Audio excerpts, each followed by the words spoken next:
Sports ক্রেজির আরেকটা episode নিয়ে আমি চলে এসেছি। বিভিন্ন খেলার আলোচনা আমরা স্পোর্টস ক্রেজিতে করে থাকি। আ আজকে যে আলোচনাটা হবে সেটা হচ্ছে ইন্ডিয়া ভার্সেস নিউজিল্যান্ড। ৩ টে একদিনের ম্যাচ ৫০ ওভারের। কাল প্রথম একদিনের ম্যাচ শুরু হতে চলেছে আ ইন্ডিয়া এবং নিউজিল্যান্ডের মধ্যে। এই মুহূর্তে টি-টোয়েন্টির একটা আবহ তো চলছে। কারণ ফেব্রুয়ারি মাস থেকে টি-টোয়েন্টি ওয়ার্ল্ড কাপ শুরু হবে। সেইখানে দাঁড়িয়ে মানে ৫০ ওভারের ক্রিকেট নিয়ে মানুষের কতটা কি আগ্রহ রয়েছে বা তারা কতটা এই নিয়ে ভাবছে সেটা একটা প্রশ্ন।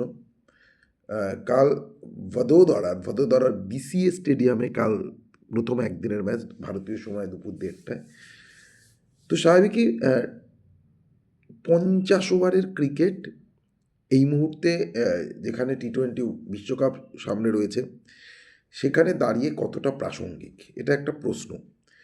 যে এই যে প্রিপারেশান মানে আমাদের তো সামনে ৫০ ওভারের কোনো বড় টুর্নামেন্ট নেই।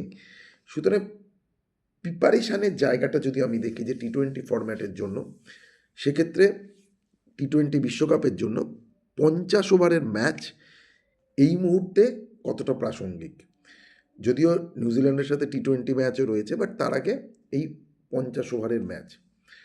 তবে যেখানে বিরাট রয়েছে, যেখানে রোহিত রয়েছে, স্বাভাবিকভাবে মানুষের আগ্রহ থাকবে রোহিতকে দেখতে, বিরাটকে দেখতে। অর্থাৎ এই ৫০ ওভারের ম্যাচটার আকর্ষণের কেন্দ্র মানে আমি যদি বলি মাঠে যারা আসবে বা টিভিতে যারা দেখবে, বিরাটের ব্যাটিং, রোহিতের ব্যাটিং এবং যে ফর্মে তারা রয়েছে, যে ট্রিমেন্ডাস ফর্মে তারা রয়েছে, সেটা দেখতে মাঠে দর্শক আসবে।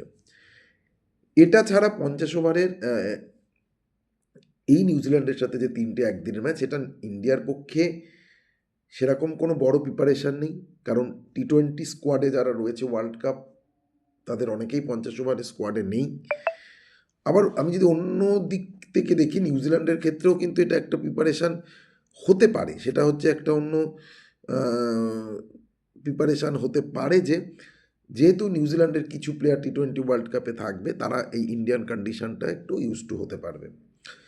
তো প্রথমে আমি দুটো দলের স্কোয়াড দেখি এবং আমরা জানি যে ভারতীয় টিম সিলেকশন নিয়ে এই ৫০ ওভারের অনেক বিতর্ক হয়েছে। ঋতুরাজ গায়কোয়াড়কে বাদ দেওয়া নিয়ে বিতর্ক হয়েছে, মোহাম্মদ সামিকে দলে না নিয়ে বিতর্ক হয়েছে। Shubman Gill captain, K L. Rahul wicket keeper, Rohit Sharma, Virat Kohli, Shreyas Iyer. আমি আগে টিমটা দেখি। ওয়াশিংটন সুন্দর, নীতিশ কুমার রেড্ডি, হর্ষিত রানা, কুলদীপ যাদব, আর্শদীপ সিং, মোহাম্মদ সিরাজ, প্রসিদ্ধ কৃষ্ণা, ঋষভ পান্ত, যশস্বী জয়সওয়াল, রবীন্দ্র জাদেজা। এই হচ্ছে টিম। তো এখান থেকে বেস্ট টিম মানে ফার্স্ট 11টা কী হতে পারে? ফার্স্ট 11 যেটা হতে পারে অনেকটাই প্রেডিক্টেড। যেমন শুভমান গিল ও রোহিত ওপেন করবে, এটা অনেকটা মানে একদম ডিসাইডেড। যশস্বী জয়সওয়াল দলে থাকলেও সুযোগ পাবে না। ৩ নম্বরে আমি বিরাট কোহলি, শুভমান গিল, রোহিত ৩-এ বিরাট কোহলি। ৪ নম্বরে যেহেতু Shreyas Iyer vice captain, he is coming back from injury, 4-এ শ্রেয়াস আইয়ারকে আমরা দেখব। ৫ নম্বরে আমার মনে হয় এখানে কে.এল. রাহুলের একটা এখানে ভূমিকা রয়েছে এবং অ্যাজ এ উইকেট কিপার। মানে ঋষভ পান্ত আসবে না, কে.এল. রাহুল উইকেট কিপার হিসেবে ৫ নম্বরে খেলবে। ৬ নম্বর স্লটে কে আসবে? দেখো ৬ নম্বর স্লটে অবভিয়াসলি এখানে রবীন্দ্র জাদেজা দলে রয়েছে। রবীন্দ্র জাদেজাকে আমি ৬ নম্বর স্লটে রাখছি। মানে এটাকে জাস্ট জাদেজা খেলবে। ৭-এ কে আসবে? ৭-এ কি ওয়াশিংটন সুন্দর আসবে না নীতিশ কুমার রেড্ডি আসবে, না এক্সট্রা কিছু? দেখো এখানে কিন্তু ডিউ ফ্যাক্টর একটা ফ্যাক্টর হবে, এটা ঠিক, যেহেতু এই সময় খেলা হচ্ছে। নীতিশ কুমার রেড্ডি বা ওয়াশিংটন সুন্দরের এবং ডিউ পড়লে যদি ইন্ডিয়া পরে বল করে, বল গ্রিপিংয়ের কিন্তু একটা সমস্যা হবে। সেক্ষেত্রে আমার মনে হয় ৭ নম্বরে আমরা নীতিশ কুমার রেড্ডিকে দেখতে, ওয়াশিংটন সুন্দর ৭-এ আমার মনে হয়। ৮-এ আমি দেখতে পাচ্ছি হচ্ছে হর্ষিত রানা, ৮-এ হর্ষিত রানা। ৯-এ আমার মনে হয় আর্শদীপ সিং। ৩টে পেসার, হর্ষিত রানা, আর্শদীপ সিং, মোহাম্মদ সিরাজ, এই ৩ জনকে আমি দেখছি। এবং এক স্পিনার হিসাবে থাকবে আমার মনে হয় কুলদীপ যাদব এবং ওয়াশিংটন সুন্দর। তা টিমটা এরকম হতে পারে, রোহিত শুভমান ওপেন, 3-এ হচ্ছে বিরাট, 4-এ হচ্ছে শ্রেয়াস আইয়ার, 5-এ হচ্ছে 5-এ হচ্ছে KL Rahul as a wicket keeper, 6-এ হচ্ছে আহ, রবীন্দ্র জাদেজা, 7-এ ওয়াশিংটন সুন্দর, 8-এ কুলদীপ সিং, তারপর হচ্ছে আহ, আর 9-এ হচ্ছে হর্ষিত রানা, 10-এ হচ্ছে সিরাজ, 11-এ হর্ষদীপ সিং। 3টে প্রেসার কে কে? হর্ষদীপ সিং, হর্ষিত রানা এবং মোহাম্মদ সিরাজ। স্পিনারের ডিপার্টমেন্টে থাকবে ওয়াশিংটন সুন্দর অ্যাজ এ অলরাউন্ডার হিসেবে আমার মনে হয় খেলবে।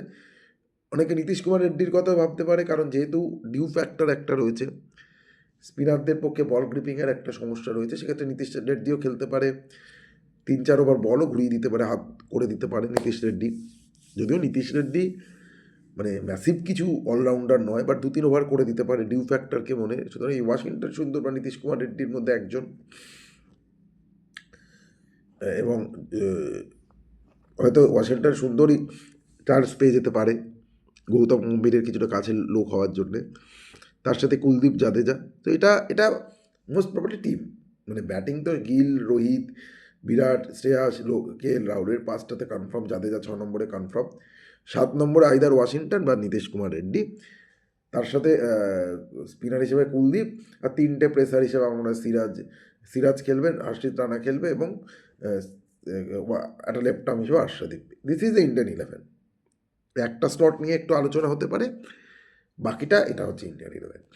ওদের নিউজিল্যান্ড, ডেভিড কর্নো wicket keeper, Mike Bracewell captain. নিউজিল্যান্ডে যেটা আমি দেখছি, ডেভিড কর্নোয়, Mike Bracewell, obviously Mike Bracewell খেলবে, ডেভিড কর্নোয় খেলবে। Will Young I think is a very talented player, Will Young রয়েছে। হেনরি নিকোলসকে দলে এনেছে, is very good one day record Henry Nicholls. Daryl Mitchell, Glenn Phillips, Zak Foulkes, Nick Kelly, বেশ কিছু batting all rounder রয়েছে। Bowling all rounder হিসেবে Zak Foulkes রয়েছে, নিক কেলি দলে নেওয়া হয়েছে first time, is a batting allrounder.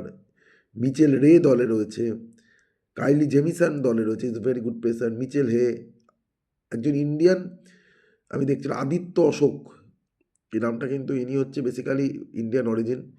একটা মাত্র T20 ম্যাচ এখনও পর্যন্ত নিউজিল্যান্ডের হয়ে খেলেছে, লেগ ব্রেক বোলার। একটা সারপ্রাইজ প্যাকেজ হতে পারে আদিত্য অশোক ও ক্রিস্টান clerk, Jadon Lennox.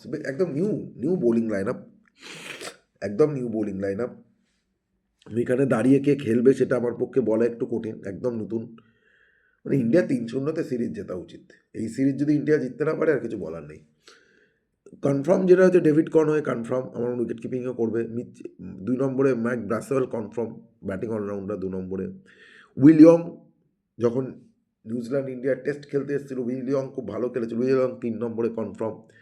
Henry Nicolas আমার মনে হয় খেলবে 4 নম্বরে কনফার্ম। ড্যারেল মিচেল 5 নম্বরে confirm. Glenn Phillips as a all-rounder 6 নম্বরে কনফার্ম।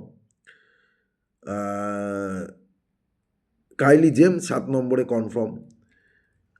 কিছু জায়গায় যেমন একটা এক্সট্রা স্পিনার হিসেবে আদিত্য অশোককে একটা সারপ্রাইজ এলিমেন্ট হিসেবে খেলাতে পারে ওরা। বেশ কিছু অলরাউন্ডার ওদের দলে রয়েছে, যেমন জেমস জ্যাকারি ফালুকাস বলে একটা অলরাউন্ডার রয়েছে নিউজিল্যান্ডের হয়ে।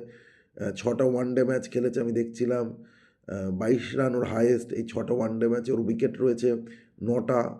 অলরাউন্ডার হিসেবে দলে আসতে পারে 7 নম্বর স্লটে।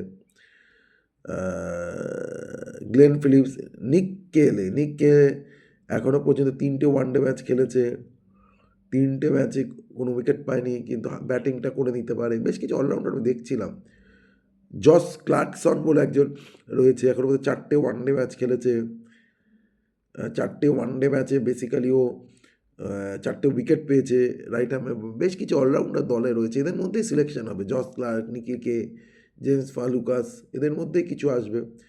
কাইলি জেমস তো আসবেই, as a pace, as a ইয়েতে কাইলি জেমস থাকবে। এই বেশ কিছু অলরাউন্ডার রয়েছে যারা দলে আসবে, ব্যাটিং অলরাউন্ডার। এই নিয়ে নিউজিল্যান্ড ওভারঅল দেখতে গেলে ইন্ডিয়া পরিষ্কার ফেভারিট, এ নিয়ে কিন্তু আর কোনো সন্দেহ নেই।